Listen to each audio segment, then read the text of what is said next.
Hello aspirants, hello friends.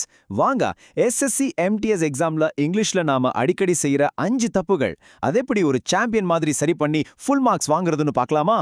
இந்த செஷன்ல நாம அதான் பண்ண போறோம். சரி, வாங்க நம்மளோட டாபிக் குள்ள போலாம்.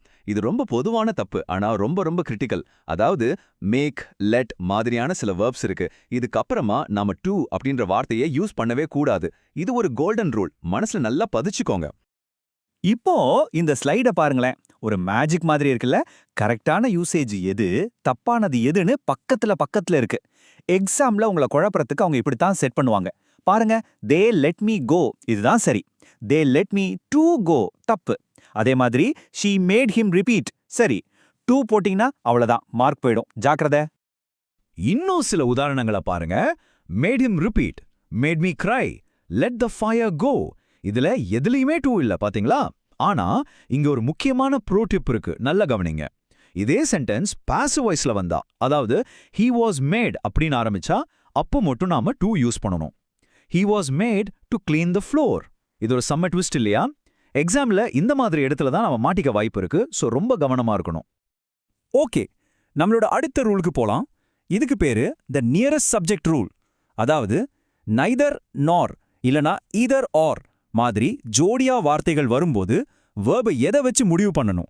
முதல் சப்ஜெக்டையா இல்ல வேர்புக்கு எது ரொம்ப பக்கத்துல இருக்கோ அந்த சப்ஜெக்டை வச்சு தான் முடிவு பண்ணணும். இந்த எக்ஸாம்பிள் ரொம்ப ரொம்ப முக்கியம். நெய்தர் யூ நார் ஐ. இங்க வேர்புக்கு பக்கத்துல இருக்கிறது யாரு? ஐ. ஐக்கு அப்புறம் என்ன வரணும்? எப்பவுமே ஆம் தான். நெய்தர் யூ நார் ஐ ஆர் கோயிங் அப்படின்னு சொன்னா தப்பு. இது ஒரு கிளாசிக் ட்ரிக் கொஸ்டின். எக்ஸாம்ல அடிக்கடி இதை வச்சு தான் டெஸ்ட் பண்ணுவாங்க. இன்னும் சில உதாரணங்களை பாப்போமா? முதல் சென்டென்ஸ்ல வேர்ப்க்கு பக்கத்துல இருக்கிறது ஷியாம், அது சிங்குலர், அப்போ ஹாஸ் வரும், கரெக்ட். ரெண்டாவதுல கோச், அதுவும் சிங்குலர், அப்போ இஸ்.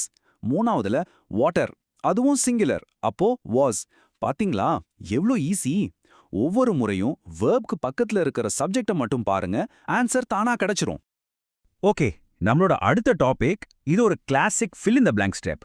நிறைய ஸ்டூடெண்ட்ஸ் இந்த இடத்துல தான் ரொம்ப ஈஸியான மார்க்ஸை மிஸ் பண்ணிடுறாங்க. ஆனா இனிமே நீங்க அந்த தப்ப பண்ணவே மாட்டீங்க. ஏன்னா இது உண்மையிலே ரொம்ப சுலபமான ஒரு கான்செப்ட். இதுல நாம கவனிக்க வேண்டிய ஒரே விஷயம், ஒரு நவுனை நம்மால கவுண்ட் பண்ண முடியுமா முடியாதா, அவ்வளோதான். ஃபியூவர் அப்படின்ற வார்த்தைய நாம புக்ஸ், சோல்ஜர்ஸ், டேஸ் மாதிரி எண்ணக்கூடிய, அதாவது கவுண்டபிள் நவுன்ஸ்க்கு யூஸ் பண்ணணும்.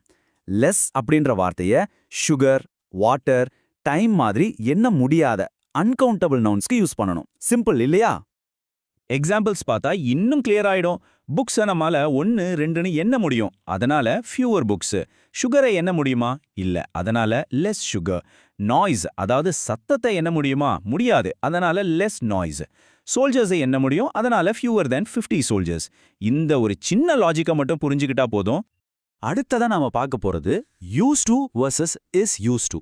இது ரெண்டும் பார்க்க கிட்டத்தட்ட ஒன்னு போல இருந்தாலும் இதோட மீனிங் டோட்டலா வேற.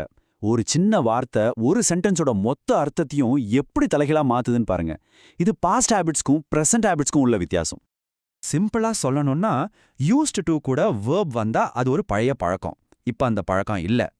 உதாரணத்துக்கு, ஐ யூஸ் டு பிளே கிரிக்கெட்னா நான் முன்னாடி கிரிக்கெட் விளையாடுவேன், இப்ப இல்லைன்னு அர்த்தம்.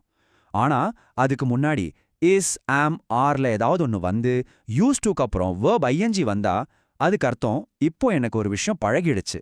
ஐ ஆம் யூஸ் டு பிளேயிங் கிரிக்கெட்னா எனக்கு இப்போ கிரிக்கெட் விளையாடி நல்லா பழகிடுச்சுன்னு அர்த்தம். இந்த எக்ஸாம்பிள்ஸை பாருங்க. ஹீ யூஸ் டு ஸ்மோக்னா அவர் முன்னாடி ஸ்மோக் பண்ணாரு, இப்போ அந்த பழக்கம் இல்ல, அது ஒரு பாஸ்ட் ஹேபிட்.